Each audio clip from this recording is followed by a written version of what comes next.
Assalamualaikum warahmatullahi wabarakatuh, Kicau Mania, Kacer Mania, dimanapun kalian berada. Kita berjumpa kembali, pastikan kalian selalu sehat, selalu ceria, selalu gembira, tentunya tidak kurang suatu apapun. Terima kasih banyak untuk kalian semua yang sudah mendukung channel YouTube ini.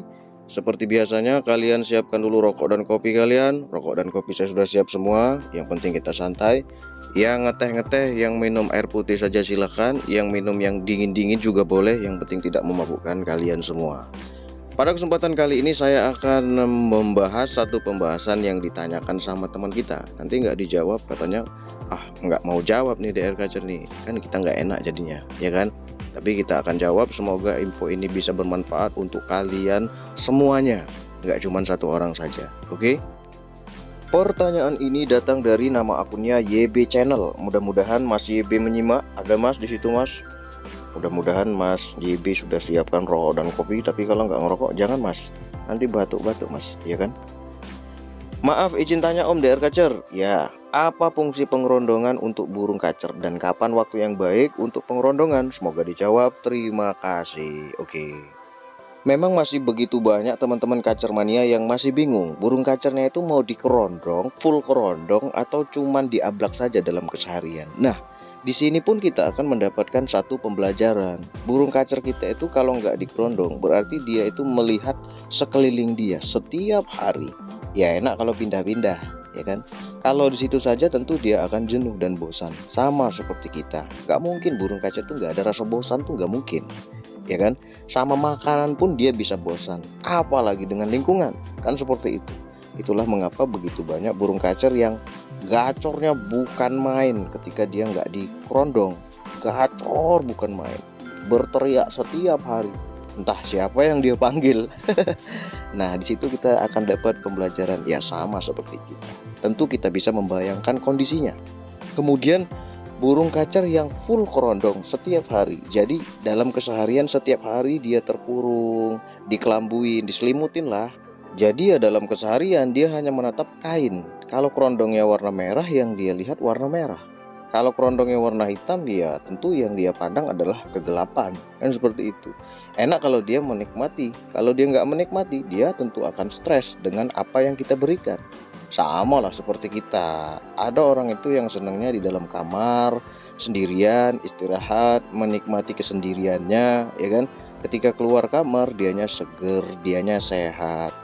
Ada juga orang yang kalau dikurung di kamar ngamuk-ngamuk terus, bawaannya dongkol seperti anak saya itu. Kalau dia ditaruh di kamar, dah kamu main HP aja di kamar, tempur-tempur lah kamu main game di dalam kamar. Dianya akan bosan, stres sekali. Bahkan dia itu cenderung mudah marah ketika dia di dalam kamar, kemudian dia main game terus menerus. Tapi ketika dia berada di luar, maka dia ceria dengan teman-temannya. Dari sini pun kita bisa mendapatkan pelajaran. Ada burung kacer itu yang kalau dikerondong dianya jadi sehat. Dia mendapatkan kesehatannya karena dia dapat istirahatnya. Ada juga burung kacer yang mau istirahat tapi nggak mau dikerondong sama sekali. Dia mau istirahat di tempat yang sejuk, tidak dikerondong sama sekali. Dia sesekali bisa melihat kejauhan, kiri dan kanan. Ketika ada suara dia sautin. Kemudian kotorannya bagus. Nah, ini yang perlu kita pelajari. Kita perhatikan dari kotorannya. Ketika dia stres di dalam kerondong, maka kotorannya akan besar-besar sekali. Burung kacer yang stres itu menandakan metabolisme tubuhnya ikutan turun. Seperti itulah burung kacer yang baru ditangkap. Dia akan stres, ya kan? Kacer bahan baru ditangkap, itu tentu stres kan? Nah, ketika dia stres, maka metabolisme tubuhnya akan menurun. Tetapi dia itu bawaannya lapar terus. Terus kita berikan jor-joran. Nah, ini buat teman-teman yang mau merawat burung kacer bahan, berikan makan ekstra puding, jor-joran. Dia udah stres, dikasih makan jor-joran. Semakin tinggilah tingkat stresnya, ya kan? Kemudian apa yang terjadi? Burung kacer ini malah bukan jadi jinak, malah jadi semakin giras. Mesti banyak yang seperti ini. Pasti akan banyak teman-teman yang merasakan hal ini. Oh, burung kacer saya itu dari bahan tak jor-jor terus ekstra puding sampai berapa bulan nggak jinak-jinak sama sekali. Jangankan mau bunyi, nyiul dikit saja itu nggak bisa. ya kan? Kenapa? Karena tingkat stresnya terlalu tinggi. Metabolisme tubuh lambat, dijor-jor ekstra puding pula. Maka ekstra puding yang kita berikan hanya menjadi kotoran dan percuma saja. Nah, jadi ketika burung kacer dikerondong, ada burung kacer itu yang seneng kalau dia dikerondong, kotorannya bagus, metabolisme tubuhnya tetap terjaga. Itulah ketika kalian buka kerondongnya, kalian lihat di lantai, kotorannya bagus, kecil-kecil, padat, kering, ya kan, ada airnya sedikit. Itu tanda kalau kotoran, tai lah, sama air kencing itu seimbang. Ada juga burung kacer yang dikerondong malah dianya mencret.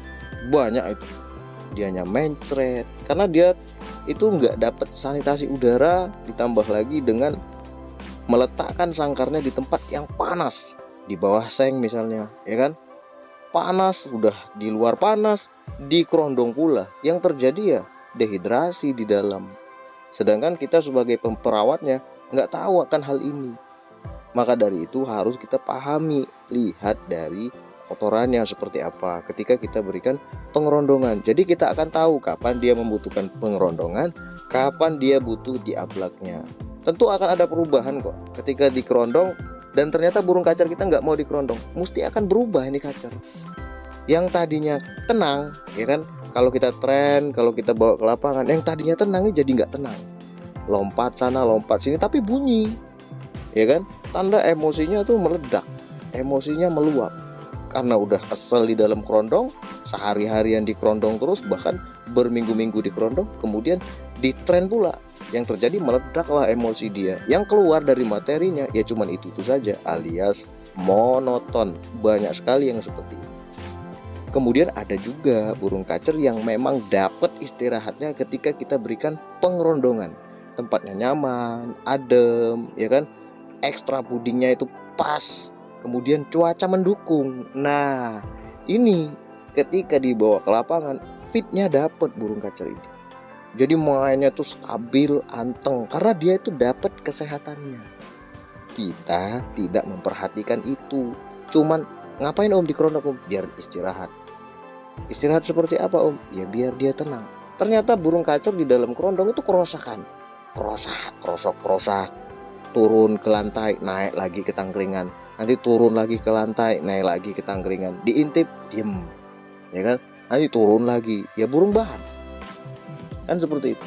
Burung yang belum dapat kenyamanannya, krosok. Nanti pur yang diacak-acak. Banyak kan yang seperti itu.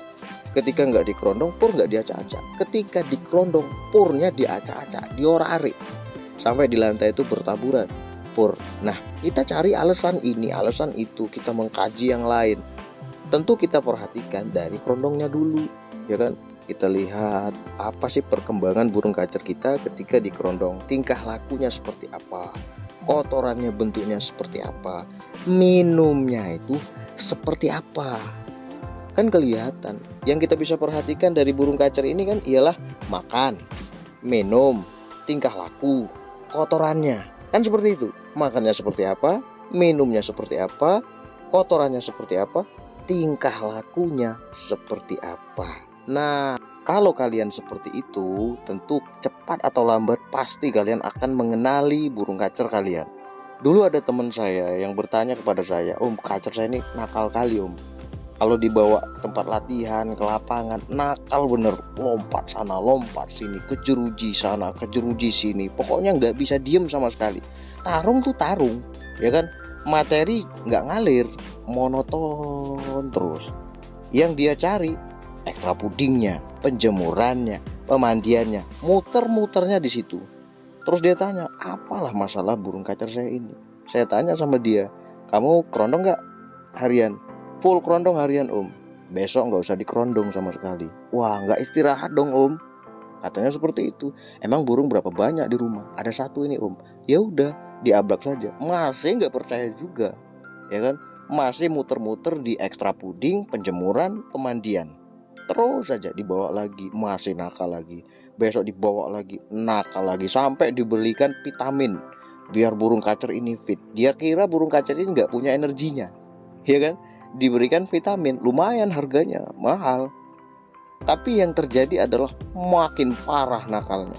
Bagong jalan, bagong jalan, bagong jalan. Burung kacer ini emosinya tinggi sekali. Nah, sempat suatu hari dia ikutin saran saya. Udah nggak usah dikerondong, biarin aja diaplak, taruh di tempat yang sejuk. Seminggu nggak dikerondong sama sekali. Ya dia nggak yakin juga sih.